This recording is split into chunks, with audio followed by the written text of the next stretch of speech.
everyone, my name is Maja and today I would like to show you the project of a pure water.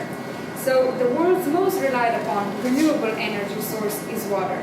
From all the water, only 3% is fresh and 0.5% is drinkable water.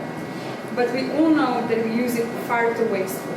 Water is exposed to contamination from industry, agriculture and households, while letting all the used water go to waste.